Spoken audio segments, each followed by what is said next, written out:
So, let's start with the ether.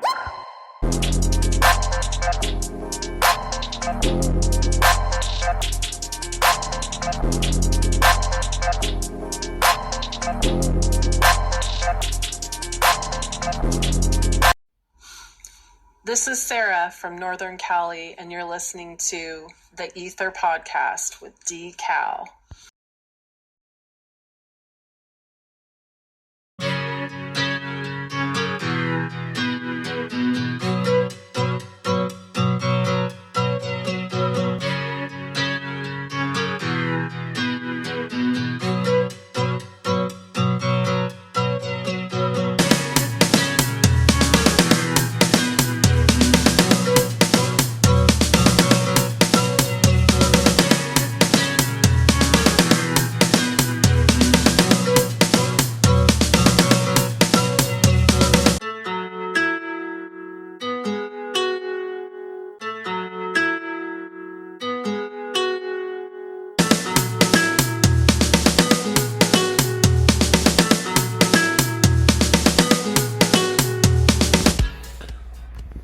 What up, everybody? It's your boy D.Cal here, hosting E.I.T.H.R podcast episode number 107. Did you miss me? I missed you. I missed all of you. Sometimes you just gotta take a step back, get a mental break from the monotony of the world you create. Sometimes you gotta take a step back and smell the roses. And sometimes you just gotta step back because, well, you just want to, right? But last week it was very hard for me to do any episodes because I got caught up in doing a bunch of stuff for the other projects that we got going on for the GNS. But we're here, episode 107, and I want to say thank you for everybody who is tuning in, for returning to the podcast. I want to say welcome to those who are new to the E.I.T.H.R podcast. The E.I.T.H.R podcast is the elephant in the room where we talk about certain things and topics that you can't always discuss with your peers, usually because they're short-sighted, one-sided. We are not here to force you to think the way we think.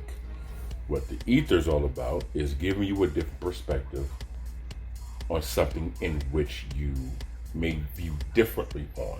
So even if you walk away from an episode not agreeing or still not agreeing or completely, at least you'll have a different informed opinion about what you once came into the conversation with. So we're here at the GNS HQ in Northern California. Normally on Mondays we do a meetup Monday where we go to wherever gave us the most listenership within the state. Temporarily right now we'll try to expand it out a little bit further, but we didn't do anything last week, so we're here at the HQ.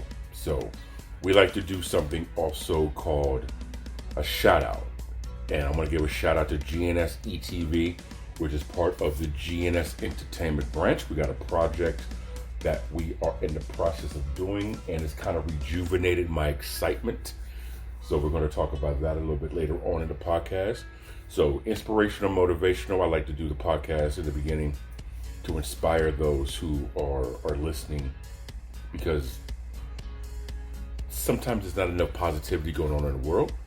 So here at the E.I.T.H.R podcast, we do our damnedest to make sure we do our fair share in giving some in the beginning of the episode. So, inspirational, motivational. You can find this also the post that I put on our social media on Twitter and Instagram at the E.I.T.H.R, THEEITHR. You could go ahead and follow us there. Inspirational, motivational. I want you guys to write this down if you were able to. Excuses make today easy, but tomorrow hard. Discipline makes today hard, but tomorrow easy. The lazy man's favorite day of the week is tomorrow. And Lord knows I am just as guilty as anybody else. because it feels good not to do something. You feel like you deserve a break, and in many cases we do. But you also have to keep in mind, procrastination is like masturbation. In the end, you're only fucking yourself. So you have to understand that little thing that you're putting off right now to do later, something else is going to come up later, and a snowball effect of responsibility is going to happen, and then you're going to end up putting the wrong thing off till tomorrow, and then that becomes a habit. It takes 3 weeks to create one. It takes 3 weeks to break one. Talking about a habit. So if we all can get into the habit of doing what's hard today to make tomorrow easier, I think our lives will be a little bit less stressful. It's your boy Decal to Eat the Podcast. We're going to get a shot from the sponsor real quick, and then we're going to get right into this episode. You guys don't touch that dial. I'll be right back. Hey everyone, this is Decal, and I'm the host of the E.I.H.R Podcast. You can find it here on Spreaker or any other platform where you normally get your podcast. Here, we like to have discussions about topics that you normally couldn't have with people who are short-sighted, or a lot of people who just want to yell, or people who just think that their version is right. So we try to give it from different perspectives so you have more of an informed way of looking at things. Check us out, the E.I.H.R Podcast with Decal.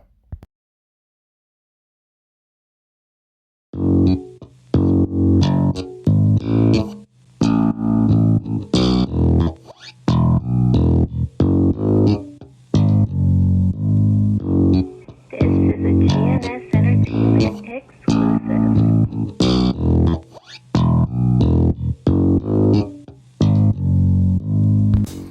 Ladies and gentlemen, it is Decal here at the E.I.H.R Podcast. Thank you very much.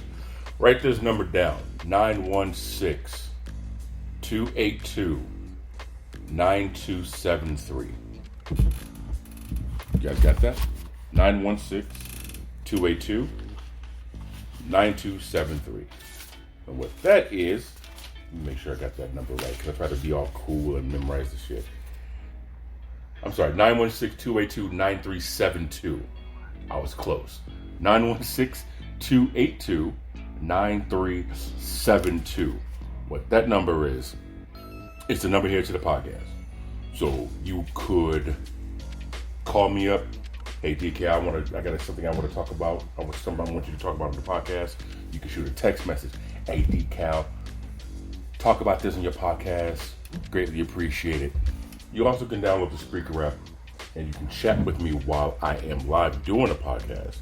Matter of fact, on any of the episodes that we have on the Spreaker app, what you can do is message me from that particular episode so we can talk about whatever it is, a topic that you heard, that you listened to, that vibe with you, that you want to respond to. Go ahead and do it that way.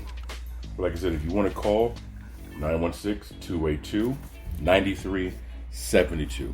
Again, you can also reach on social media, on Instagram or Twitter. It is the E.I.H.R, T-H-E-E-I-T-H-R.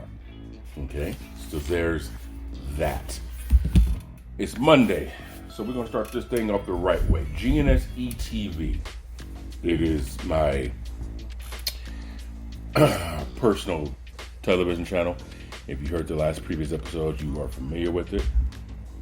Right now we got going on the inspirational playlist. So if you go on there right now, you'll see memes and posts and quotes of things that could inspire you, to motivate you, thrive you, push you, drive you to get out of whatever type of mental, emotional hurdle you're trying to get over. I know for me, I've realized that if you engulf yourself in an environment in which you want to be in, the energy from those messages actually do change you. The problem with that is most of us only do it for 15, 20 minutes, and then we go back into this world of negativity.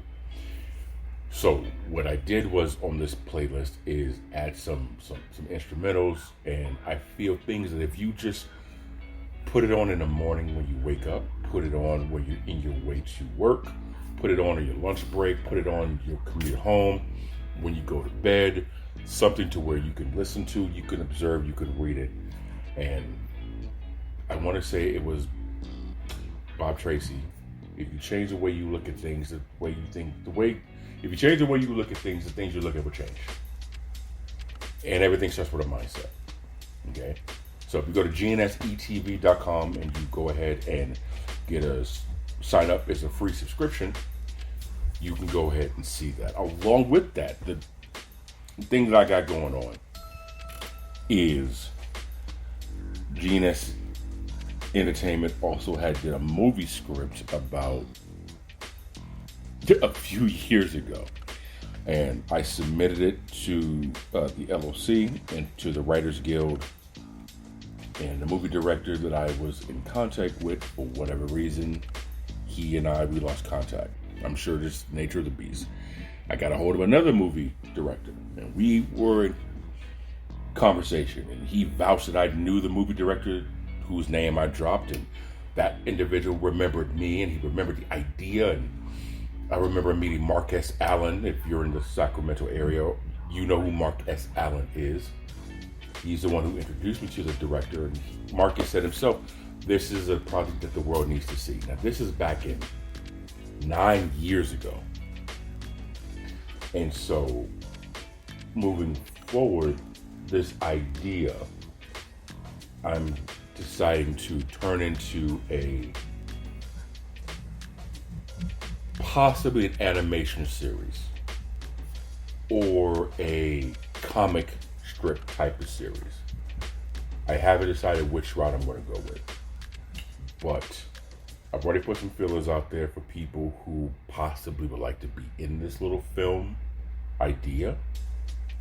And so if that's something that you guys listening to is like, you know what, I might want to, take a shot at being in a movie, in a film, in a series, you guys can go ahead and, and reach us with the E.I.T.H.R. Go ahead and leave a message. We'll get you, in line with who needs to get in line with and move forward with that. But it's a project that I feel 9 years ago, the world was robbed of the opportunity from my ignorance in how much I need to hustle to do in the film industry. And it's a completely different monster.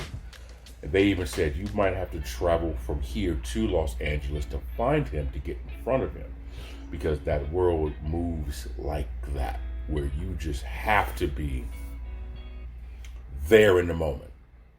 And I'm banking the distance between he and I and our two lives.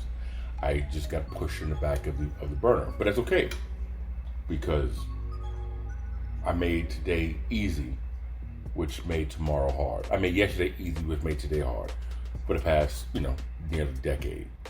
But this is what happens when you're persistent and you don't give up.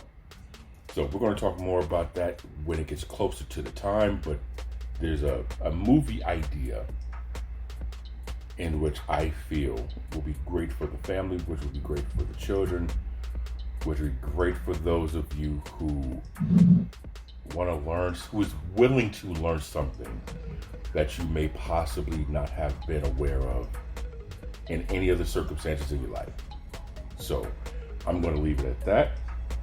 Not going to talk about it anymore, because I got to keep it suspenseful.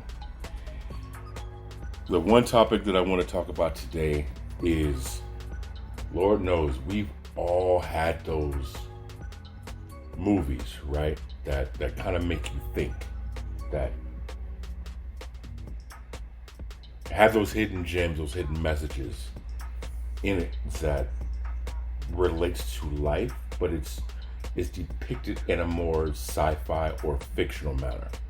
And I said this before, sometimes they got to put the message in the entertaining method, otherwise people won't want to accept it. So I was talking to my A1 about a week or two ago about this documentary on YouTube called The 1%. And The 1% it was produced and created by the great-grandson of the founder of the Johnson & Johnson family. His name is Jamie Johnson. And I may have talked about this on the podcast previously. Jamie Johnson had done another documentary. I don't remember the name of that one, and I saw it years ago. But it was like right around his 21st birthday at that time. And it was in discussions, man, with some of the heirs of the most wealthiest families in America. Some could even argue the world.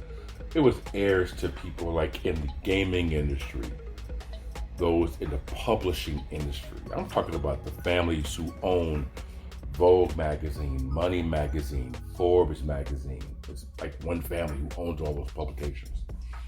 To the heir who family runs the golf and horse track racing and things like that. It was one of the friends of Jamie, his grandfather was the like transportation.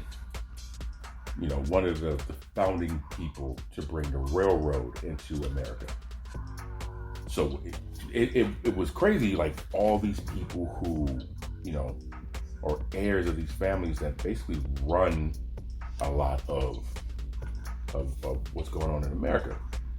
So going back to the 1%, the documentary was talking about the social gap in between the rich and the poor. And if you watch this documentary, you can go to YouTube and look at it. It kind of just made me realize how, in my opinion,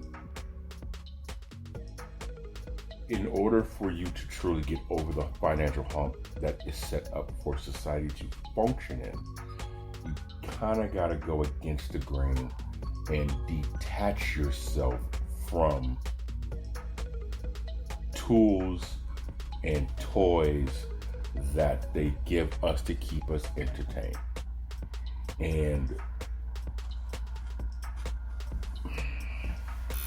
put it to you this way, when it comes to finances, if everyone was put on a level ground, those who are elite would definitely lose their advantage, right? And so the 1% kind of talks about true wealth really does come from the love and compassion and affection you have with friends and family and close ones and things of the nature. The rat race is where we get this urge to have more of this than somebody else. And I'm talking about money, right? Which I talked about in a previous episode, which is interesting because we're now starting to turn towards a digital currency, right? So they understand, when I'm talking about they, I mean the elitists, they understand, in my opinion, how the economy is working. That their main thing is business got to function. They care more about the system than they care about the people. They care about the people enough to keep us flowing through. We're cogs in the machine. As long as they can keep the wheel greased, man, and they keep shit going, they care enough to keep us functioning to do that. I kind of liken it to another film called The Hunger Games. And if you remember The Hunger Games, and they had the Mockingjay Part 1 and 2 and all those fun stuff, right? It's like President Snow in the Capitol. Follow the connection. And then you have all the different districts. You have different District 1 and District 2, which is well off and wealthy and fancy and foo-foo. And then you have District 12 and District 13, which is like at the bottom of the barrel, the poorest of the poor. But yet all the labor work that needs to be done is there. It's kind of like the bottom of the Titanic, right? The ship runs on coal, but you have to have a certain type of people shoveling the coal down in the engine room. You don't really worry yourself about those people because as long as it makes the boat move, no one really worried about them. It isn't until that boat stops that it becomes a concern. And the people who are concerned are at the top of the boat. Same thing with this, with the Capitol. And I'm watching the movie, and I remember President Snow gave this lecture about how the Capitol was the heart and nothing can live without a heart, and in exchange of all the districts providing things for the capital in order to function for it, food and minerals and things like that, it offers law and order and protection, and it's kind of the same thing with the government that we have here, right? They put down a system for people to live in. They put down law and order for people to live within. In exchange, we keep the system going in order for them to function. It's interesting, though, when it comes down to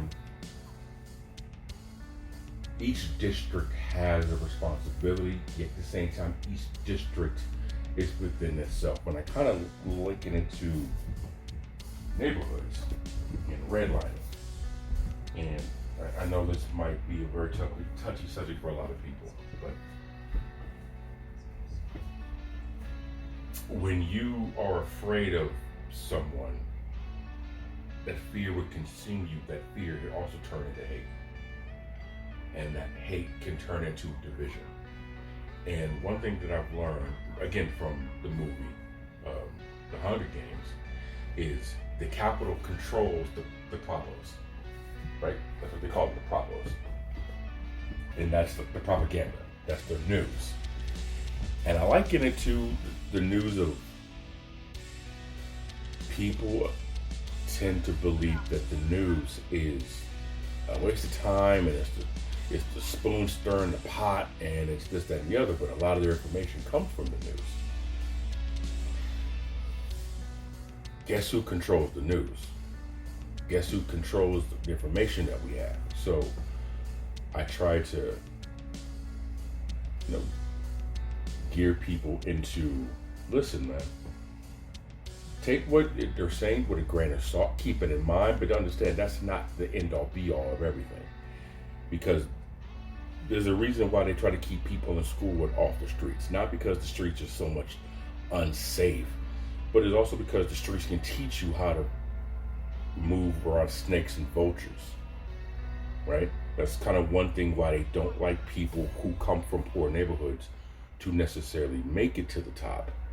It's because you recognize things that you've seen in the bottom, you'll recognize them at the top, right? You'll recognize the way people move, and you can't be taken advantage of, and things of that nature. This is a GNS Entertainment exclusive. So when you see stuff like that, you can readily identify it.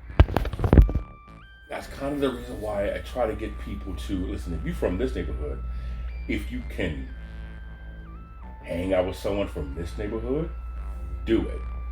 Because you'd be surprised how many people, how we're all in the same boat, more than we think we are, right? So another movie I was watching was the Godfather, and so many people love the Godfather. A lot of people emulate their success to be like the Godfather. I think what people don't understand about the Godfather, though, is the Godfather, they put their family in key positions so that way something can always be there to benefit the family, right? I remember when Michael had his consigliere, which is the family attorney, basically, right? So whenever something was about to go down, he had his legal counsel guide him on what he can, what he can't, what he should, what he shouldn't, and where he needs and doesn't need to be at the right time. So whenever something popped off, legitimately, he was not there. Legally, he was covered.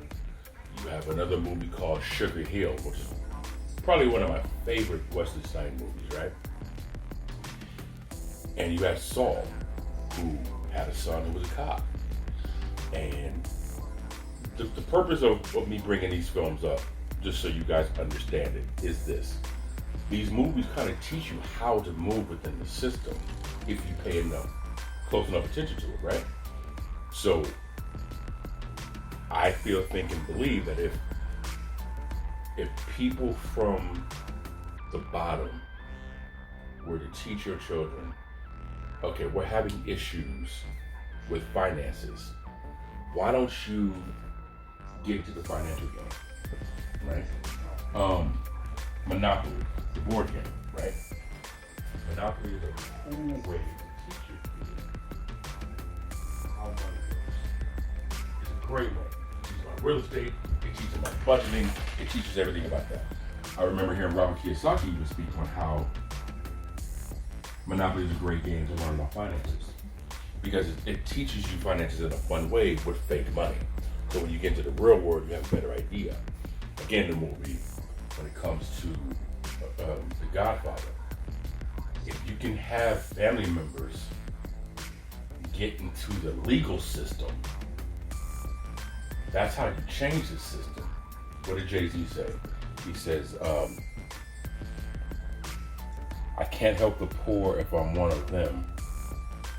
So I got rich and gave back to me. That's the win-win.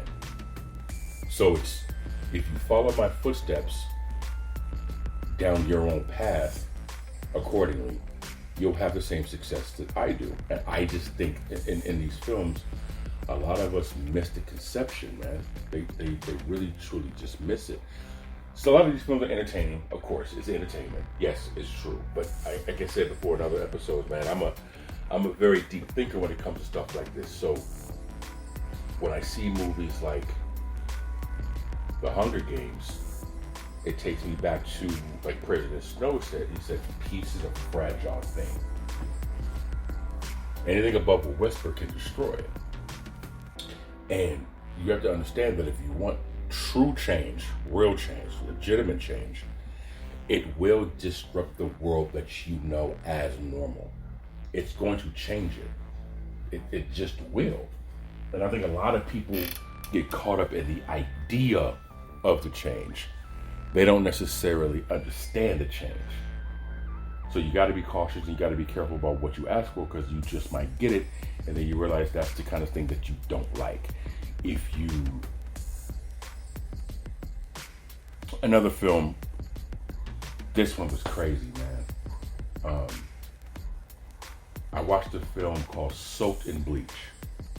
And Soaked in Bleach is about the, I'm doing air quotes, suicide of Kurt Cobain. And if anyone knows Kurt Cobain, you understand what I'm talking about. Anyone who doesn't know Kurt Cobain, he was the lead singer from the grunge band Nirvana out of Seattle, Washington in the late 80s, early 90s, who allegedly shot himself in the head. This documentary, yo, I understand why they did what they did, talking about the police department during this investigation. I completely do. But that doesn't mean that it was right for them to do it, and they legitimately were just lazy on their investigation. Like if you watch that documentary, I feel there were several different breadcrumbs that will lead you to understand what really happened to Kurt Cobain. I'm not going to say he did this. I'm not going to say she did this. I'm simply going to say, if you watch the documentary, it's going to make you say, how did y'all miss this? How did y'all not see this? And the reason I'm bringing this documentary up is because, one, hindsight's always 20/20 when you look back at history. But you also have to keep in mind, ladies and gentlemen, that those who are changing the world, you can't. Here's my philosophy. If you're going to change the world, shut the fuck up. Kurt Cobain, I feel, was going to change the world of music, because I remember watching an interview as a teenager. They were telling him how much Madonna was charging how much she was charging tickets for a concert, whether it was her or the promoter or whomever. And at that time, I think it was like $50. And $50 in the 90s was a boatload of money for a ticket. It just was. Time was different. The value of the dollar was different. I remember Cobain had this expression on his face like, that's insane. Like, why charge so much? And he used his music to literally, in today's term, Kurt Cobain was woke. And I think, in my opinion, he wanted to get out of the music industry because he realized what's happening now was happening then, which has probably always been happening. But he saw it in a sense to where, yeah, I don't want to be a part of this. I want to just take this and dip. And there were some people who didn't like that idea. I'll just say that. And I feel that happens a lot in the industry, man, where if you're going to change the course of the game, you're going to disrupt somebody else's happiness. And depending on who that person is or those people are, they ain't having that. So I think the moral of the story in today's world was a lot of the heroes we had in the past, they wanted to change the game, but there was no video, there was no evidence of that unless they came out, that you couldn't track and trace and be able to dictate. And I know all this sounds like a conspiracy to some people. I get how it can sound like this dude is on something, but I'm really not if you really pay attention, right? Most of the folks who wanted to get out of something, Tupac wanted to get out of Death Row Records. Allegedly, Biggie, Notorious Big, wanted to get out of Bad Boy Records. They were the sole money makers of these record labels. What happened to them? Let's go back to the 60s. JFK wanted to change the world to make it equal for every and anybody who breathed air. He said it in his speech. What happened to him? Whenever you get someone that wants to disrupt the natural cause of things, I think Prince was one of them, where he felt that the artist should get paid more money than the label, especially if you are the one who is doing the work. He miraculously is with us no more. How many of you guys have ever seen something going on at your job that was just faulty and shady?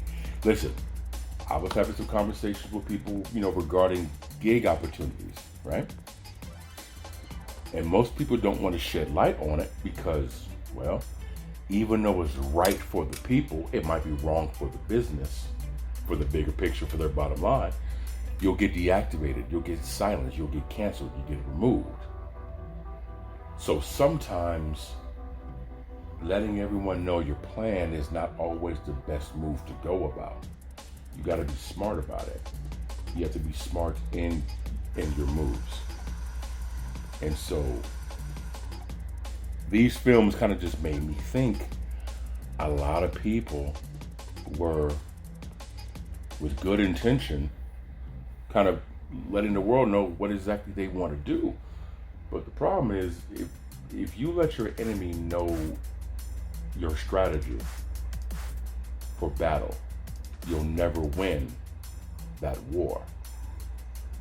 So whatever move it is that you guys want to do in life, man, you gotta be smart with it. You gotta play chess, not checkers. And it's there's no talking. It's like chess and golf at the same time. You gotta know your angles. You gotta know the environment. You gotta know the wind. You gotta know the bunker. You gotta know the hazards around you, right? And you don't want to slice it left. You don't want to slice it right. You gotta be careful with the shot. And it's one big ass sport. It's one big ass sport. So these films kind of just made me see, again, man, you gotta be cautious and careful with what it is that you're asking for, because you just might get it. And you need to prepare yourself for any of the consequences that come along with it. And you need to own up to it. And like I said, sometimes silence is it's the loudest noise you can make. So That's where that is. I know y'all miss this podcast.